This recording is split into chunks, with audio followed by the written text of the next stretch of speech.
And giving yourself the opportunity to breathe, to be in this moment.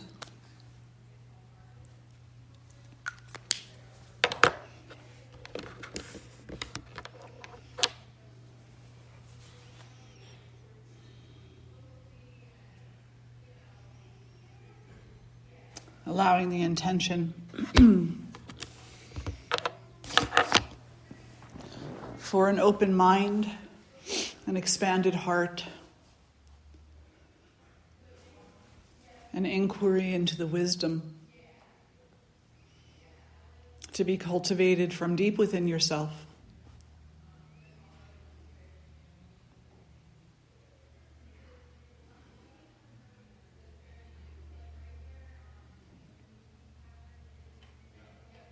And in celebration of those intentions, draw the hands together in front of the heart. And we'll chant one Om and the invocatory mantras. Om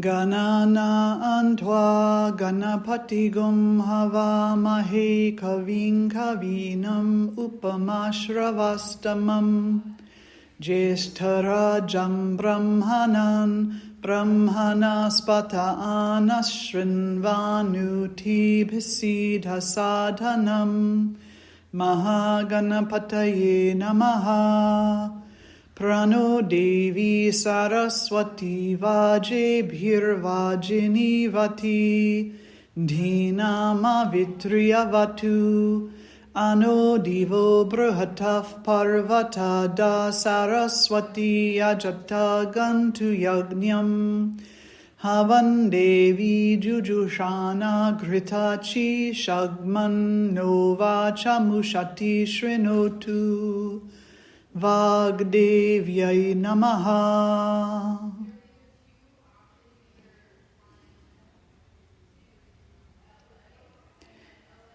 And gently releasing the hands down and fluttering the eyes open. So good to see you all today.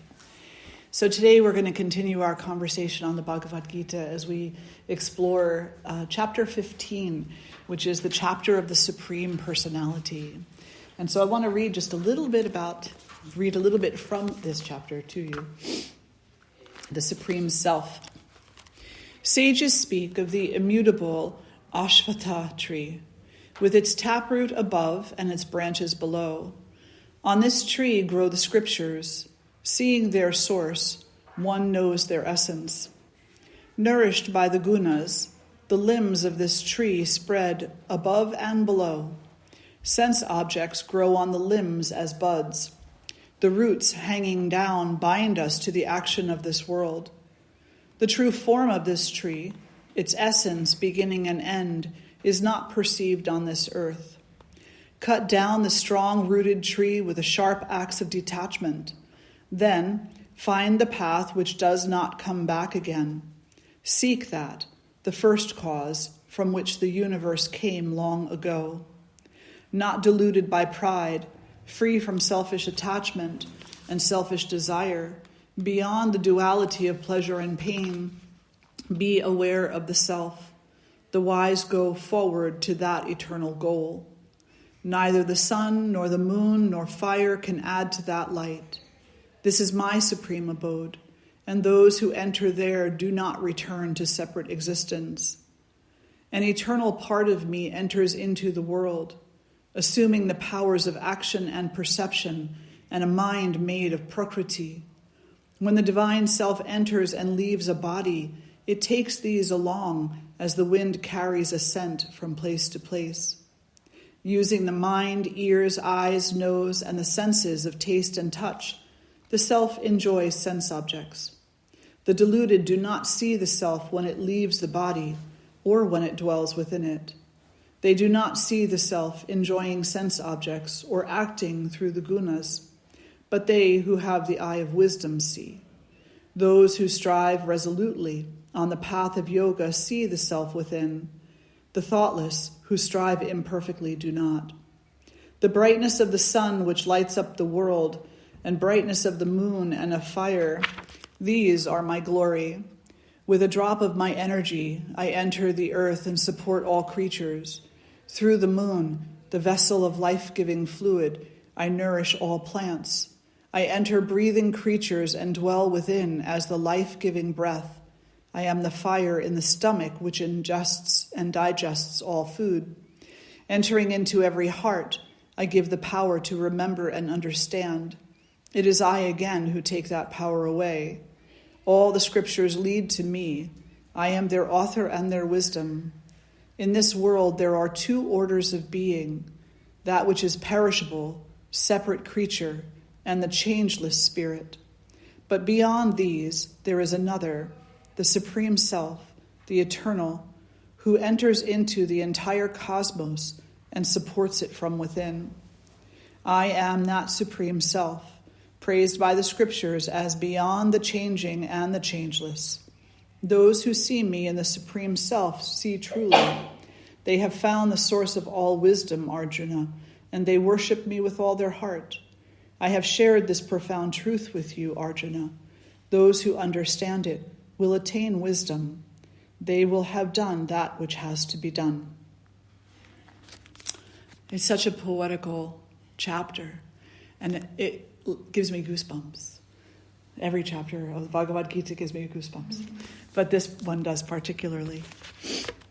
It's quite beautiful, this idea of looking at the banyan tree and relating it to our human experience.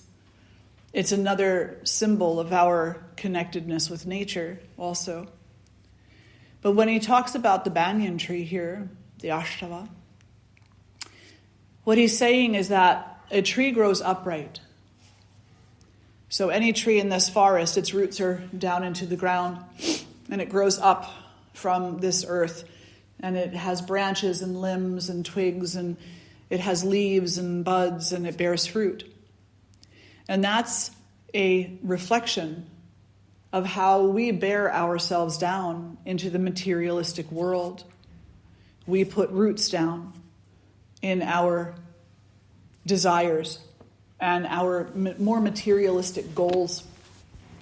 And from those roots grow something. Not usually what we anticipate it to be, though.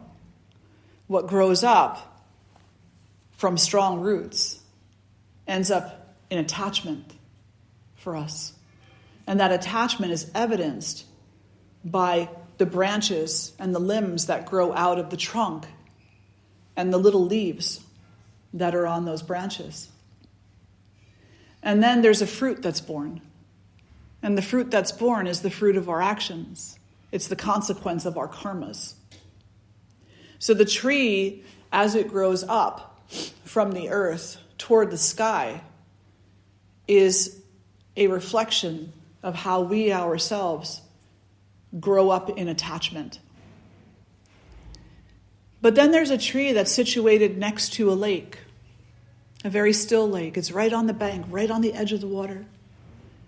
And given the proper sun, it casts its reflection into the water. And in the water, it looks upside down. It looks as if its roots are up and its leaves are down. And that tree is symbolic of our spiritual truth. That the roots, they're in the heavens. They're in the abode of the divine. And the trunk of the tree that grows toward us is the stability of the eternal truth. And the branches and the limbs that grow out from that trunk, that's the diversity of non-duality. It's the reaching out and embracing, covering, creating, so many different words you can put to it, this realm of the universe. And the humanity and all of the beings that inhabit here. And then the leaves that grow onto those branches and limbs, those are the scriptures. Those are the scriptures that are placed there purposefully for the purpose of our own realization. And the fruit that comes from there, the flower and the fruit, is our realization. It is the fruits of our spiritual inquiry and our sadhana. So we have this beautiful tree as a symbol of both our human attachment and of our spiritual freedom, depending on how you're looking at it. Are you looking at the tree as growing up from this world? Or are you looking at its reflection coming down from heaven? This applies to us, every single one of us. And we can look at it as an inspiration to take ourselves and turn ourselves upside down. To shake things up a little bit. And to say, this picture that I have of who I think I am is based in these attachments. What happens if I shake it up a little bit? What happens if I drop these attachments? Let me just try it out and see. Is there really a greater freedom there? Is there really what is perceived to be a more direct link? It's really just an awareness, but we perceive it to be a more direct connection. What happens? And what happens as I come to know myself through the process of detachment? It's the number one spiritual inquiry. The number one spiritual inquiry. What happens to me as I move through the process of detachment and discover the greater truth of myself? And you won't know the answer to that question no matter who tries to explain it to you. You will not truly know the answer to that question until you do it. Because it's not the type of answer that can be had through words. You open the dictionary and look at what the definition of tree is.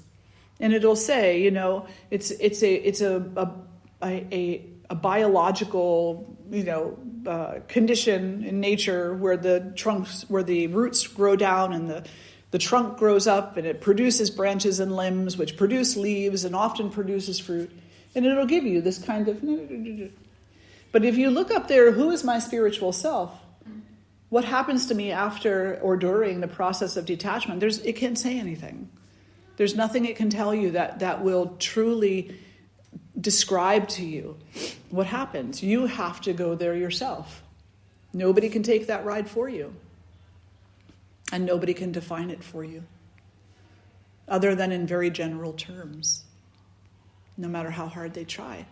So some of the qualities that have to be cultivated in order for you as the seeker to prepare yourself for that journey of detachment, for that journey into the inquiry, the deep, deep inquiry of self-knowledge.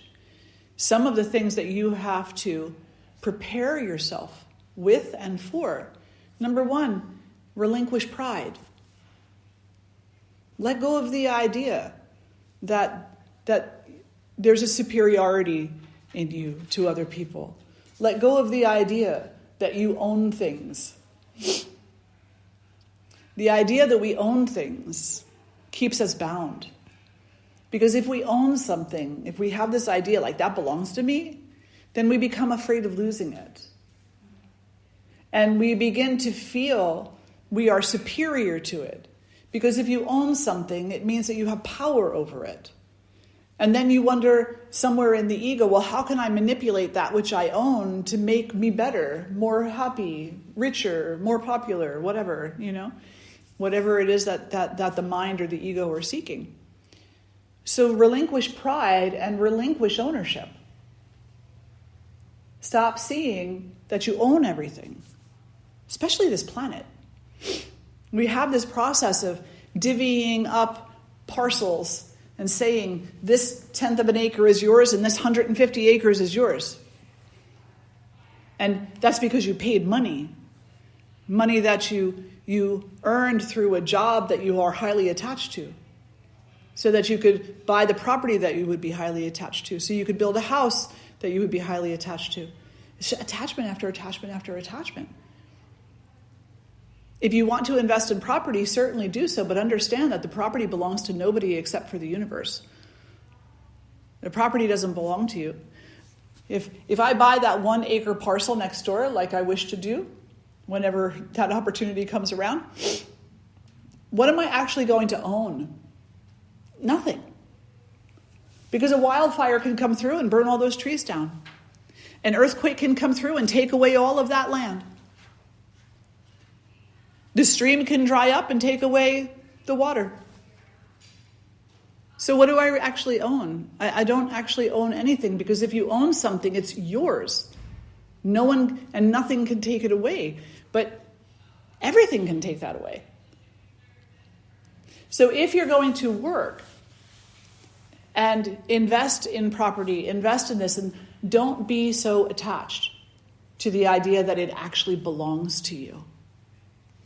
Look at yourself more as a steward. You're a caretaker. You're taking care. You're giving care. And allow yourself to be motivated from that place of care versus the place of attachment. And then when it's swept away, maybe it won't hurt so bad. Maybe you'll understand a little bit more profoundly that when one thing is swept away, something else sweeps in.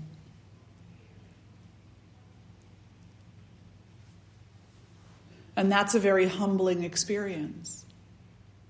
The idea that things pass through, including you and me, including us. We're just passing through. And if we're just passing through, and I buy that 1 acre of property next door, how can I own it if I'm not going to be here someday?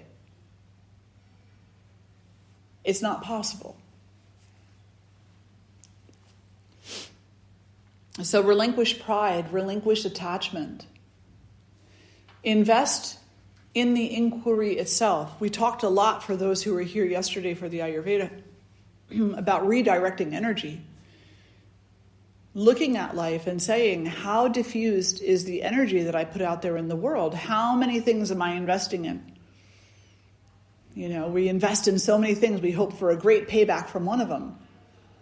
But if you invest a penny, your great payback is going to be less than a penny.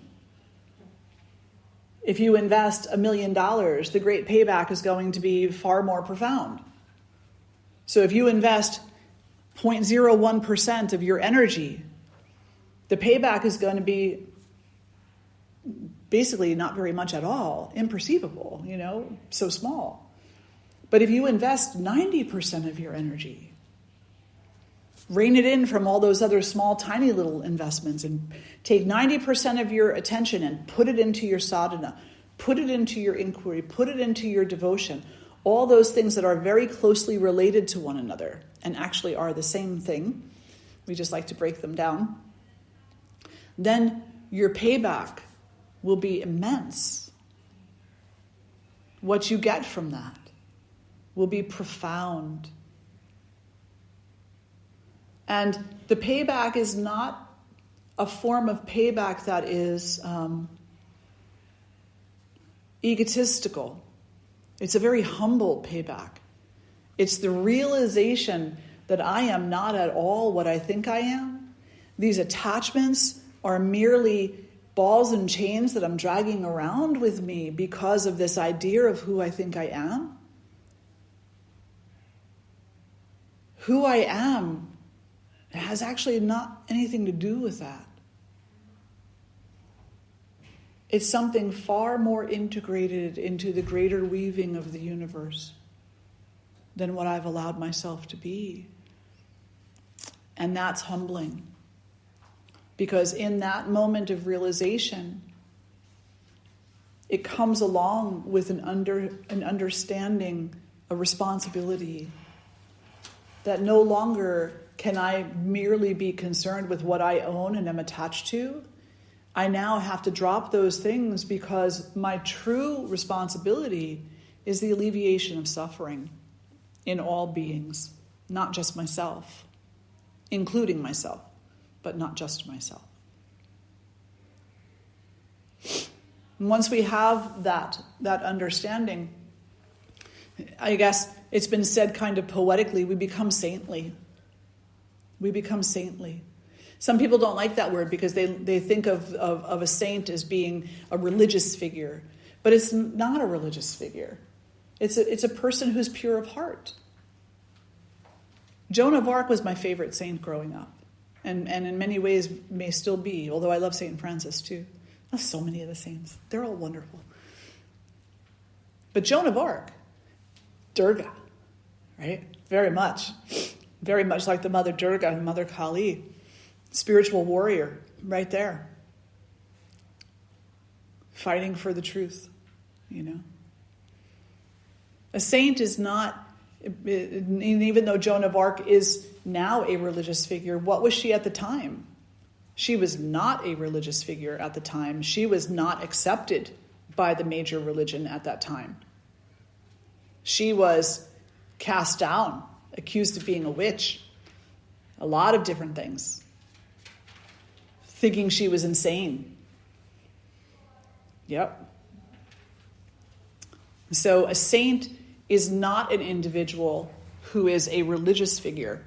A saint is a pure individual who eventually becomes adopted by a religion because organized religion recognizes what you and I are attracted to.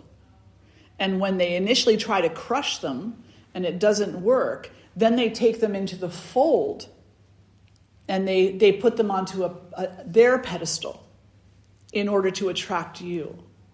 So just get rid of the religion part of it and just see the saint, the pure person, the one who has empowered within themselves that direct connection to divinity, who receives, who knows, who is part of, and is openly part of that communication, that relationship, and who lives their life accordingly, who is not attached to what people call them. She didn't care what people called her. She said, I don't care what you call me. You don't know, because the veil of ignorance is over your eyes and darkening your heart. So you don't know. So I'm not going to invest in the words that you say or the names that you call me. How can I? You don't know. That's like, would you go to somebody to learn algebra who never took a class in algebra? No, that would be silly. Right? You want to go to somebody who knows. That's who you're going to listen to. That's who you're going to allow to have perhaps a little bit of an influence. But see, her purity allowed her to see those people didn't know. They certainly professed a lot. I know. And she just sat there and said, no, you don't. Nope. You can't see what's right in front of your face. So for you, in your life, stop being attached to what other people say to you or call you. Stop being attached to their opinions of you. It's just another attachment. And you're taking these words from somebody who knows not. And you're making them into a truth that is not true. Incorporating them into a personality that does not belong to you. Taking ownership over them. They don't belong to you. So you see, we have a lot of work to do, don't we? Yeah, a lot of work to do. But Krishna tells Arjuna, the more that you're willing to do this work, the more you identify with the reverse tree, with the tree whose roots are in the heavens, that are bound to Krishna. That's where they come from. So you follow the fruits of your spiritual practices. You recognize and study and appreciate all scriptures. You follow the branches and the limbs to the trunk, and then you follow the trunk to the roots, and then you find Krishna. The Mother Durga, Christ, whatever name you wish to use. But if you follow the tree growing up from the earth, then what you experience is binding. And further unnecessary suffering. Does that all make sense? Any questions or reflections so far? No? So a couple of my favorite verses from this chapter. Excuse me. Got to get to that chapter first. It's just so beautiful. This whole text, just what it offers us, is we can take this text in any way that we are prepared to take it, a little tiny bite at a time, or read the whole thing cover to cover. But this book, and as you can see, it's got like pages coming out of it. It's got highlights. It's got notes in the. This book has been really well used, and it's like my 15th copy. Yeah. I just keep buying them because I open them all the time, and I just go there, and I'm like, okay, so let me think of this more clearly. Open it up. An eternal part of me enters into the world, assuming the powers of action and perception and a mind made of prakriti. When the divine self enters and leaves a body, it takes these along as the wind carries a scent from place to place. Using the mind, ears, eyes, nose, and the senses of taste and touch, the self, with a capital S, enjoys sense objects. It does not become attached to them. What am I attached to in this moment? What is causing me to feel this way? Can I allow myself some space from that so that I can become the enjoyer and not simply the hostage? Myself being the hostage and the object of my attention being held hostage. I buy that acre of land next door. Oh, that land belongs to me now. And mow down all the trees. Build up a second part of the ashram. Where do all the animals go? What happens to the stream? I'm not saying that there's not a point in time where we can build something, but we have to be mindful about it. Would it be necessary? Or would it just be something else to own and to worry about? Would it just be something else to be attached to? We were going to put a yurt village up on the second tier of the hill. And there may still be some yurts going in somewhere. But there was just something not going right about the plan. Sat with the architects, worked with them for a year to get the design that I thought was appropriate to our foundation and to our mission. Finally, almost got to a place, and I called them and said, "I'm going to stop this now because it's just not sitting well with me." Because there was another part of my heart that was saying, reforest it. Put nature back in its place. And I sat with that. So I was working with the architects for a year, just about. And yet this other thing was coming to me for 2 years, if not more than that, probably from the time I came here. And then I get a message out of the blue from someone who said, "I'm having a problem with this project that I'm working on, and it's kind of falling through. Do you have any thoughts or ideas?" And I said, "As a matter of fact, would you like to head up the project of reforesting the top tier of the hill?" So now the top tier of the hill is going to be reforested. It's going to be given back to nature. We're going to have a little something up there. We're going to have a spiral path that leads to the center where we'll hold kirtan. And there'll be a beautiful 5-foot tall statue of Ganesha playing the tabla there. But the rest of it is going to be home to the birds and the little critters that run around. Because we don't need another building. We've already got this one. So what in your life can you change your mind about and not feel ashamed about the change? Not be afraid of the change. Well, what are people going to think? I already put the picture on Facebook. They're going to think it was a great idea, but something else was better. It's like, what do you care what people think? It doesn't matter. You're not their thoughts. It's not their life. It's not their life. You're not their vision. They have to figure it out for themselves. You have to figure out yours. So this for me is going back to our Monday classes and the concept of listening. And so in a similar situation, listening, and when things continue to come up, not pushing them away or thinking, oh, this is what I want. And for me, it was a work conference. I got approved to go to Florida for this great conference, and just really awesome. And it wasn't sitting well with me at all. And it just kept coming up, don't go. And I don't know why. It's in August, but I went to my boss and I said, is it okay if I don't go? I said, all of my being says not to go. And luckily I'm able to have that safe space with my boss. But similarly, I just axed it. I feel so much better. I don't necessarily need to know the whys, but it's within that listening, and it's not anybody else's life.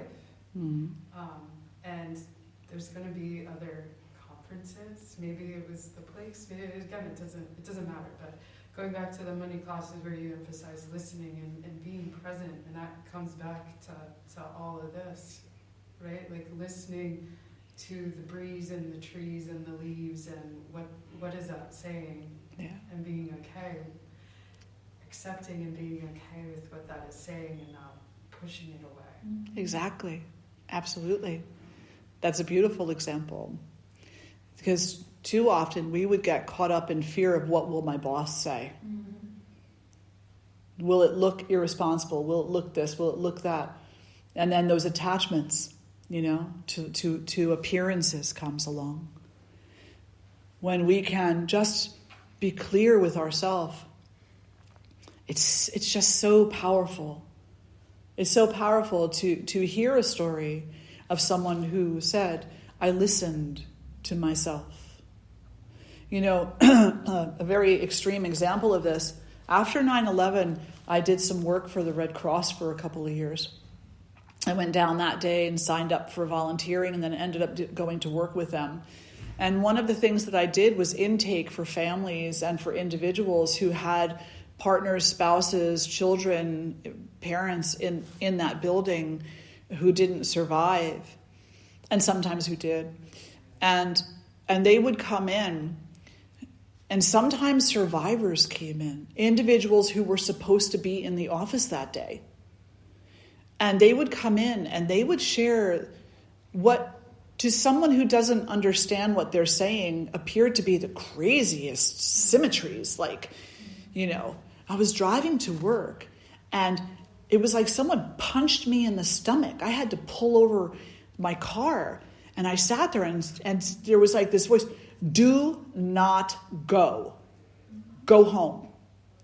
I'm thinking, I can't take another personal day. But this voice wouldn't leave me. So I turned my car around and went home. Other people who got violently ill out of nowhere, driving their car in, just vomit all over themselves for no reason. Not an inkling of illness prior to that. They could have gone to work, and they even said, they're like, I could have gone to work and I could have just washed myself off, and I have extra clothes there. But instead I was like, no, I better go home. Listening. Divinity gives you the messages that you need in this life. Are we listening? So powerful. Every day when I'm walking through this building or through the grounds, I listen. I did it all morning this morning. Yeah. meditation for an hour and a half, and I went and walked, and all I was doing was just making that space for listening. Yeah. So much came through. Totally. Of You're course. open, practice, and Absolutely. listen. I'm like, okay, ready to go now.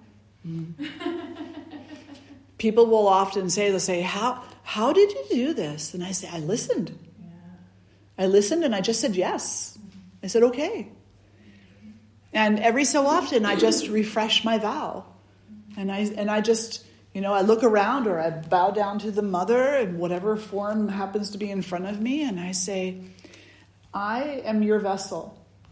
Whatever you want me to do, wherever you see fit to send me, I am there.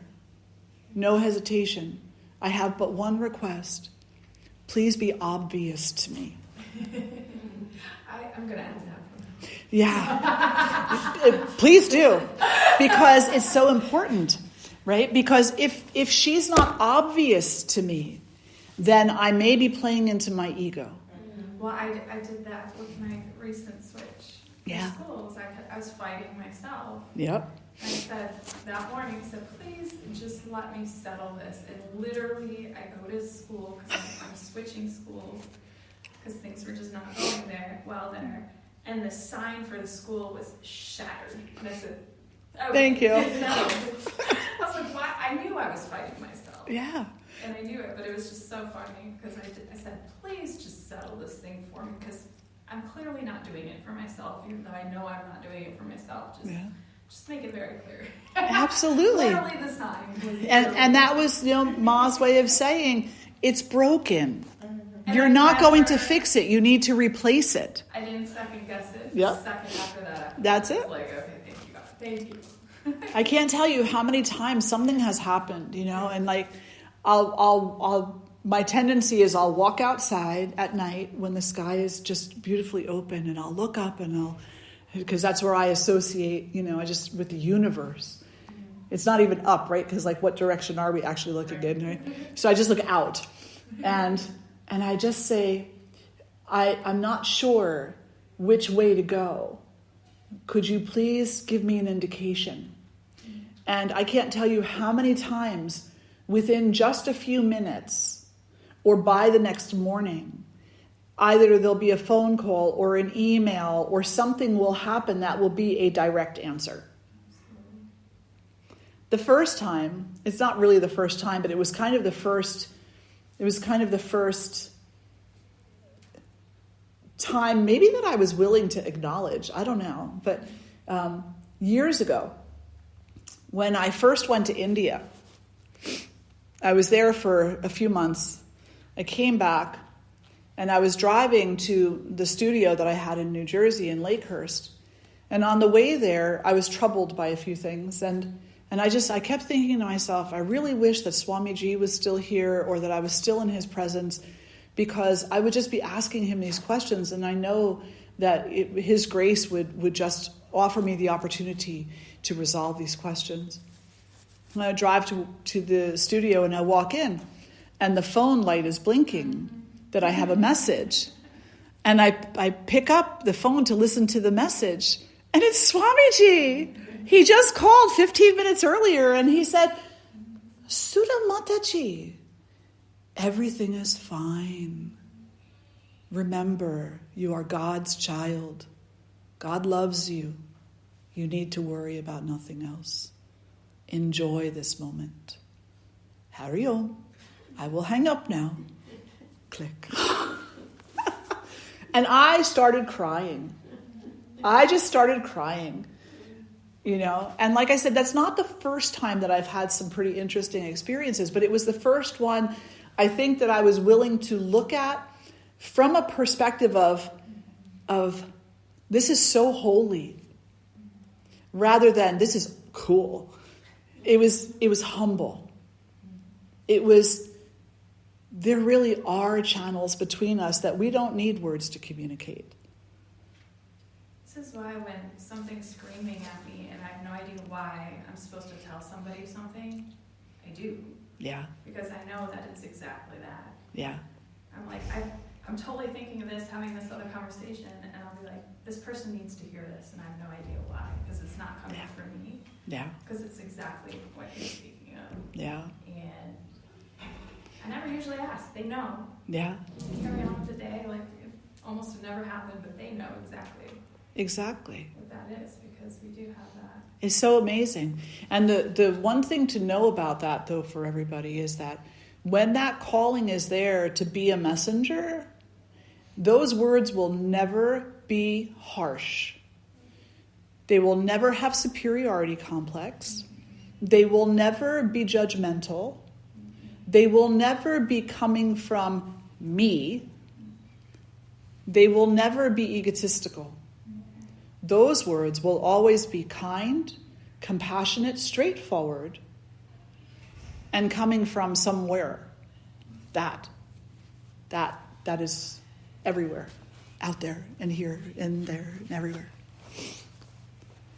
This life is amazing. Michelle and I were talking about that movie, Everything Everywhere All at Once. And we were saying, you know, the reaction of a lot of people to that movie is how interesting it is, you know, and how surprising it was. And we looked at each other and we're like, it's not surprising to us at all. And it's not surprising to you, because this is your path. What Everything Everywhere All at Once expresses is exactly what you study, is exactly what you practice. So it's fun to watch when other people have this aha moment, like, oh my gosh, the symmetries, the relationships.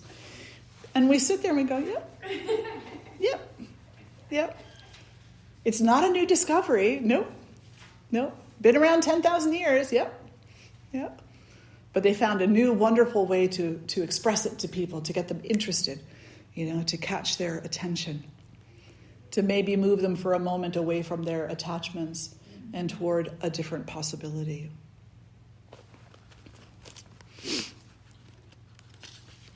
The brightness of the sun, which lights up the world, the brightness of the moon and of fire, these are my glory. With a drop of my energy, I enter the earth and support all creatures. Through the moon, the vessel of life-giving fluid, I nourish all plants. I enter breathing creatures and dwell within as the life-giving breath. I am the fire in the stomach which digests all food. One of the things that we're very much attached to is our judgment of other people as being worthy or unworthy. And we're also very attached to the concept of pity, whether we know it or not. We pity those people who we see as being somehow less than us, somehow below us, somehow less fortunate. Those attachments are an indication that we don't understand what Krishna just said. Because the words here, through the moon, the vessel of life-giving fluid, I nourish all plants. I enter all breathing creatures and dwell within all as the life-giving breath. So one of the things that we can do to move away from the attachments that we have to judgmentalism is the practice of seeing God everywhere. In the person who is homeless and the person in the penthouse. To the person who is pure as a saint and the person who is corrupt and crooked. To the mosquito, the tick and the cockroach. To the butterfly and the songbird. All of it. Practice seeing God in all of it. And understand that in the human being, the expression coming out of the human being 99.9% of the time is the egoic expression. It's an ego that has concealed God from itself. In that remaining very small percentage, it is God shining through. It is the self-realization. But most of us, when we behave cruelly, in an unkind fashion, that's not God. that's the ego concealing God from itself. Does that make sense? So you can have compassion for that person, because that raises a very important question for us to address. How many times have I concealed God from myself? And I can tell you in my own life, more often than not, particularly in my earlier years. I'd like to think it's less often now, but I don't know. You know? But in my earlier years, most definitely, I was far too busy worrying about appearances, you know? And that's really kind of interesting when you think about, you know, I was a fairly invested punk rocker, you know, kind of person. I was also a very heavily invested hippie for a while, and a heavy metalist, and, you know, all these things. And so basically a rebel within society, the black sheep of my family, the one who was different, you know, and always the one going against the norm, the one who was invested in the Greenpeace and the PETA and all these other things. But they were all attachments. They were all attachments. And as I became invested in studying, I started moving away from some things. I moved away from PETA because what I recognized as I began studying ahimsa very deeply was that they have a fantastic cause, but they violate their own cause far too often. I still love Greenpeace. Okay. But even in Greenpeace, they violate their cause often. They use the tactics of what they would call the oppressor in order to make the point to the oppressor. You can't do that. You can't do that. You can't pick up a gun to meet a gun, because all you're doing is professing violence, when what you're saying is you're professing peace. Peace will never be found at the end of a gun. It just won't. Peace will only ever be found in the flower that is stuck inside the channel of the gun. Do you remember that picture from the 1960s? The hippie girl who walked up to the soldier and put a daisy in the channel of the gun? Yeah. Kent State University. Yeah. I worked in that dorm. Did you really? Yeah. Yeah. They would come back every year and honor that. Yeah. It was such a moment, but it's more than just such a moment. It was a statement. You cannot meet violence with violence. It doesn't work. So as I started realizing that, I started moving away from certain things and said, if that is not the proper place for me to be, then where is? And the one answer that kept coming to me was self-responsibility. What are you doing in your life that you can change? Certainly it's small change. But look what happens when you start making small changes. Other people are like curious. Why are you doing that? Why are you so light? Why are you so happy? Why this? Why that? And then you have a chance to share what you do. And then you inspire them to make little changes. How many of you have made little changes in your life? Just even a tiny little change as a result of coming here. Right? And now how many people have asked you, something about you has changed. What is it? What are you doing? And then you share a little something with them. Well, I'm being less critical with myself, or I'm practicing greater self-compassion, or I'm being of service, you know, or something along those lines. And then they're like, I don't think I could ever do that. But then they sit with it. And 5 years from now, they come back to you and say, I don't think you're going to remember this conversation, but I asked you one time, like, what were you doing? And you gave me an answer. Can you tell me how to do that? Do you still do it? It won't be immediate, most likely, but someday. And evidence of that is this. I had a conversation with somebody once who was a yoga teacher. She had just become a yoga teacher. And she was very, very distraught because she was teaching and she had taken her training at this school that was not practicing ahimsa. Very critical of other yoga schools within like a 25-mile radius. and very demanding of their teachers that they are not permitted to practice at any of these other places or study at any of these other places, and that they were only to spend their money at this one place. And there were some other things going on too, and so she was very distraught, and she said, I really love it here, and I want to come here and practice with you, but it has to be on the hush-hush. And my pitta got up. And I turned around to her and I said, listen, I'm going to be real straightforward with you for a moment. If you have to do anything on the hush-hush, you need to take a look at what the hell you're doing. You got to do it on the hush-hush? You got to have a spiritual practice on the hush-hush because you're afraid of offending somebody? No. You need to sit with that. And then you need to make a decision for yourself that you are not being guided appropriately because this person does not have ownership over you in any way, shape, or form, no matter who they think they are. And I was compassionate, but straightforward. She left after we concluded. It was a very good conversation. We said a lot of other things too. She left, and I never heard from her again. She never came back to class after that. Until about 3 years later, maybe 4, I got a message. And it said, I just want you to know, I recognize that I did not come to class even though I told you that I was going to. But that's because what you shared with me was so powerful, I had to sit with it. And I had to investigate my own life and make some changes. Changes that in that moment I wasn't ready to make, but now I am. And so I just want you to know that I've been carrying with me all this time what you shared, and I am finally ready to act on it, and I just wanted you to know that, so that you could know that your words weren't wasted. This is the effect that your words have on other people when they are compassionate, when they are straightforward but kind, when they're honest and truthful.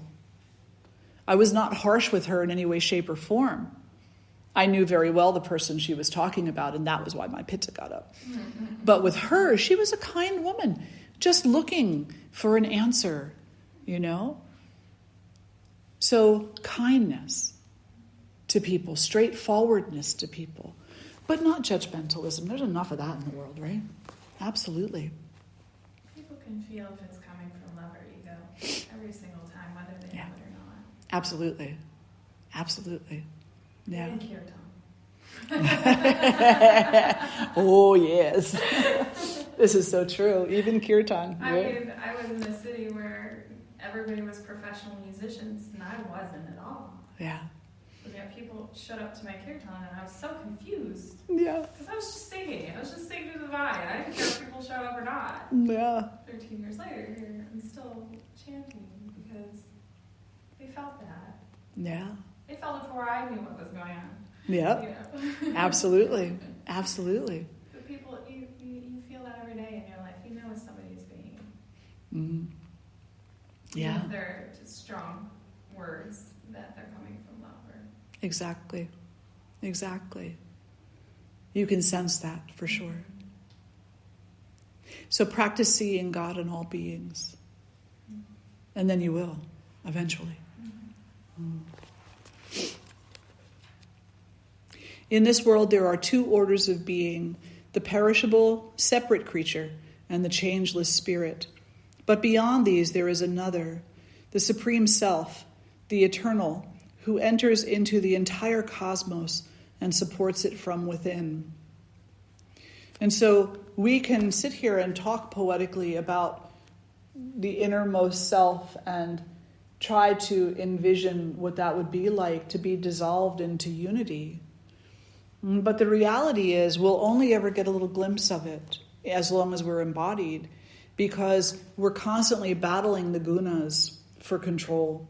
The gunas are the qualities of nature, the qualities of this human existence and of the natural existence that are constantly changing and constantly interfighting, trying to dominate, either the activity or the lethargy or the balance, constantly trying to dominate.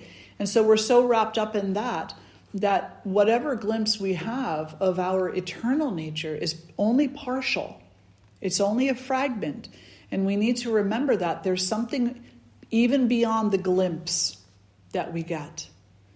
The glimpse is a part, a piece, a little sliver of the truth.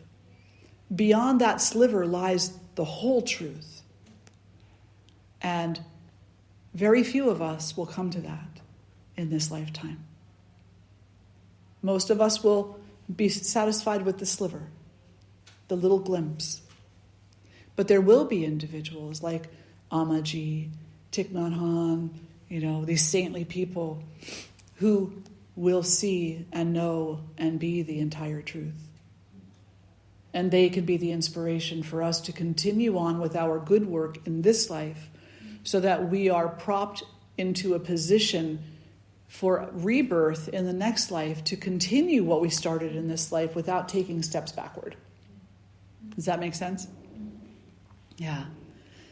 That in and of itself is a compassion. To dedicate yourself to your sadhana in this life so that in the next life you are born into a condition to continue your studies, not to fall back into violence. Because if you fall back into violence, what will you be doing but harming?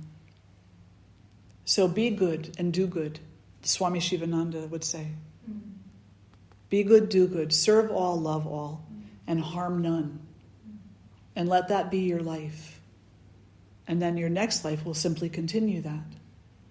Until you come to the point where you're Amma, or you're Thich Nhat Hanh, or one of these saintly individuals who can see and be and know the whole truth.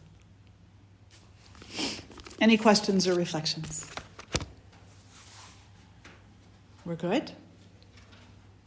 All right, let's sit tall and close the eyes. And draw the hands together in front of the heart. And together we'll lift our voices in one Om.